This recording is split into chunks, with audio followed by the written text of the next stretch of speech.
Hey guys, this is George back with the New Hunter's Guide, the YouTube channel and podcast helping new hunters get started and helping active hunters learn new things. Today I'm going to walk you guys through the process of setting up a mock scrape for deer hunting. But first I'm going to tell you a little bit about what that is, why you would do that, and then walk you through the process here on site of how to set one up. Now, when it comes to deer sign, your four major kinds of deer sign are going to be tracks, droppings, rubs, and scrapes. And what a scrape is essentially is when you have an overhanging branch, some kind of a branch that hangs over top of open ground, and deer come and they'll tend to lick that branch, and then they will paw or scrape at the ground underneath that branch. And that scraping the ground is what's referred to as a scrape. Now, it's kind of a misnomer for what we're doing. We're really setting up a mock licking branch, because that branch that overhangs is what really draws the deer's attention. They will lick, they will smell, and they will rub their heads on that branch, trying to get the scent from their preorbital glands on the branch. So what this is doing essentially is it is creating a deer hotspot, a place that deer want to visit in the woods. Now, the goal for this is not to attract deer. Okay, a mock scrape is not going to attract deer. Setting one up here is not going to draw deer onto this property from neighboring properties. It's not going to pull them to come from miles around. But what it will do is it will focus and define deer movement. It's not going to create movement, but it will focus and define that movement. The idea being that when deer walk by, they will be drawn a few yards out of their way to that scrape, to smell it, see what other deer have been here, to lick that branch, to rub their head on it, to paw at the ground if it's during the rut. Usually the scraping only happens around the rut and only with bucks.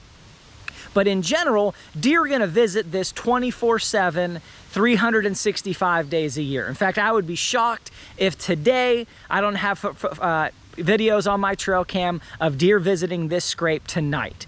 And this will go on year round. Now, of course, every deer is not going to visit this every time they walk by. Nothing works every time. These are wild animals. But you are increasing the percentage of time when deer are going to be in a specific place where you want them to be.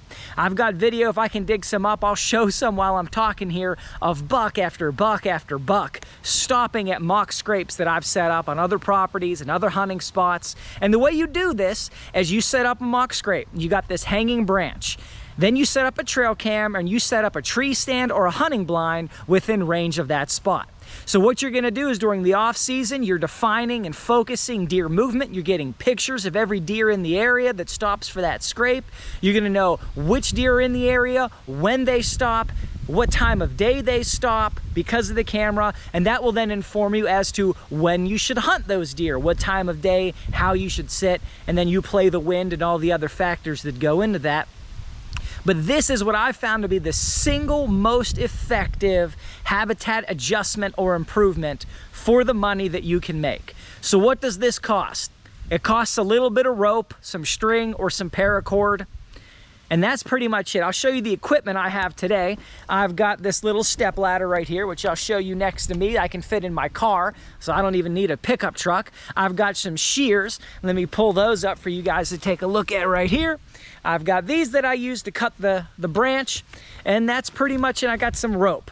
I picked this stuff up here, I don't know, Tractor Supply or something. It was like 20 bucks for 100 or 200 feet, something like that. And that's all you need. Now, what we're going to be hanging is not a branch today, but it's going to be a vine. Something like this. This is, I don't know if you guys can tell the thickness there. This is about a 1/2 inch, 3/4 of an inch, maybe a little bit thicker at places. So what we're going to do is we're going to string some rope from that tree right there to this tree right here. And then we are going to hang our branch from the middle. And I'm going to show you guys how it's done.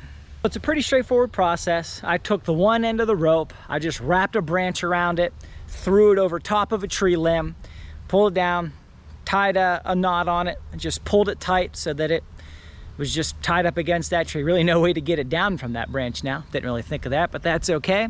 Then I just strung it across. I climbed up my ladder some, just a few steps to get a little bit of altitude, tied it up high on the other tree. Just wrapped it around a few times. The only reason I wrapped it around so many times was just to use up the slack in the rope. Okay, there's no other reason behind it other than that. I just didn't want all this rope dangling down, didn't feel like cutting it, in case I wanted to take it down some other time and still have that length of rope to use somewhere else. So then I just wrapped it around, tied a knot. Then I just brought my ladder right into the middle part. Doesn't have to be the middle, it's where you want the scrape to be. So you always want it on flat ground, and you want it to be in a location that deer are traveling already. You want it to be in a place that deer are already at. So what I did is I put mine on a trail. Known deer trail, they come through here, they're around here. It's actually right around a location where 5 different trails converge. And I just took that vine, which is, 3 or 4 feet tall, cut it, took it up, just hung it between, right on that rope, used 2 zip ties to secure the vine to the rope. And here we've got it right here. You can see it zip tied up there. It is not coming down. This thing's pretty solid. How high do you want it to hang? You want it to be right about waist high, right about belly high. So you can see where I've got it right here. I mean, it literally touches my belt, right? That's exactly where you want it to be, because deer, you want every deer to be able to touch that. Now, maybe you're only hunting bucks, maybe you're only hunting big does, but you want every deer to be able to reach that with the orbital glands on their forehead and with their mouth, so they can lick it, sniff it, rub new scent on it, and that scent is going to act as an attractant for other deer. That's what you're trying to do. You want other deer to come by to sniff this, to want to sniff it, because it always smells like deer. It doesn't matter if that's fawns, does, bucks. You just want it to become a deer hotspot so that bucks are in that area, and does too. A place like this with a trail cam and no scrape, I might see, 10 or 20 videos a week. With the scrape, I might see 100 to 200 videos a week. That doesn't mean there's that many more deer here. It just means that they're stopping in this particular spot to lick this, to taste that, to sniff this. They might have been, 5 feet over there. They might have been just over there. But with the scrape, they come those extra feet out of their way, and they stop here long enough for the camera, the trail cam, to get a shot at them, as well as for me in my tree stand or my hunting blind to get a shot at them. So that's what you're doing. You're defining that movement and you're creating that hot spot. So I got it set up here. Now, some people say, well, you should put some synthetic deer scent and attractant on that. Guys, none of that is needed. In fact, that can be a detriment more than a help. Nothing other than actual deer scent, nothing can do better for you than that. Now, once we've got it set up, what we want to do here is we got our scrape. There's the ground. We just want to paw, just with our shoe, if you have a rake, just whatever you got there. We're just gonna create a little bit of a bare dirt spot, 2 feet wide is all you need. And now you say, well, deer only do that around the rut.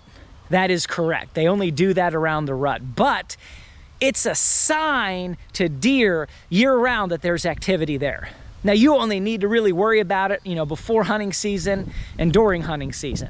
So what I'll probably do is come by and refresh this a month before season starts, and that's really all you need to do.